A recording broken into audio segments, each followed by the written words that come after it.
Do you have spine pain or spine symptoms and the doctors are using terms that you don't understand? Do you wish that you understood some basic anatomy so that way you could follow along? Well, I'm here to help you. Hi, my name is Dr. Matthew Collins. I'm a chiropractor. I'm board certified in rehabilitation and fellowship trained in primary spine care. In addition to my training, education, and experience, I've been managing patients with spine symptoms for decades, and helping them understand their anatomy is something that we have to do here frequently. So I decided to make this tutorial to kind of go through it. This is going to be a 4-part series. We're just going to cover the spine, moving from the inside to the outside, and then we'll end it with a 4th video talking about how a normal spine is supposed to normally function. That's called spinal biomechanics. Now, please remember, these videos are for informational and educational purposes only. They're not designed to replace a medical or chiropractic diagnosis, recommendations for treatment. Seeing the wrong provider can result in an incomplete diagnosis, wrong treatment, or even delayed or poor recovery. So let's get started. So we're going to start on the inside today as part 1. With normal anatomy, you have to understand the little tiny pieces and understand the big picture. So I've got this model. Now, this model is not very anatomically correct in terms of its size and some of its shape, but it's really good for demonstration purposes. So in the spine, you have the individual bones. Then you have a spacer called a disc in between.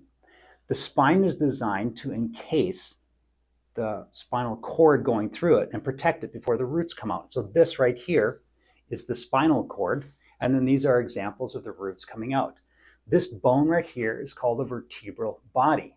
This right here is called the vertebral body. This living tissue called a disc that's in the middle is basically like a rubberized motor mount. It provides for limited amounts of motion. On the back side, the 2 surfaces between the individual vertebrae, you have what would be, so this right here is the back of the patient.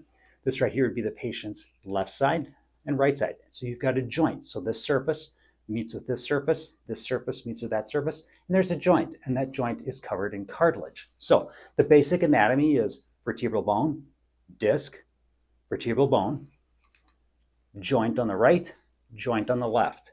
Now, I have another model that's got a little bit more detail. With this model, you can see here, you've got the same bumps that we had before. Now, these bumps right here are really close to the skin. This is called the spinous process. So if you ever see on an x-ray report, they talk about the spinous process, you can feel it right below the skin. That's the little bumps right here, muscles attached to it. Going off to the side, you have what are called transverse processes. These are where muscles attach. If you take a look over here, you can see a little muscle that anchors right here. Now that muscle, when it contracts, look what it does. It can make that individual spine segment move. Looking at it from the side, you have a disc once again. So the disc is between this bone and this bone. Once again, here's the spinal cord with the exiting nerve roots. Now, up here, the bone has been taken off, and you can see in this model that white right there. That's the cartilage. Your joints have cartilage on the inside, just like your knee has got cartilage. Now, down here, you can see that that joint is encased in ligaments. So ligaments are straps that hold bones together.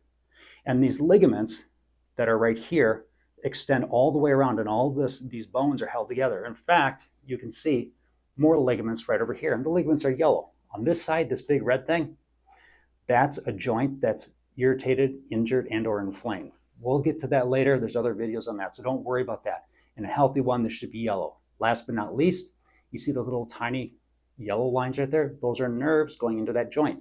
These are the really big, thick nerves that then going down the legs or down the arms. Now, last but not least, each region of the spine has the bones shaped a little differently. This model that I've been demonstrating for you right here, that's in the lower back. In the neck, look at that, a little bit smaller, all right? The joints are at a different angle. These joints tend to go up and down.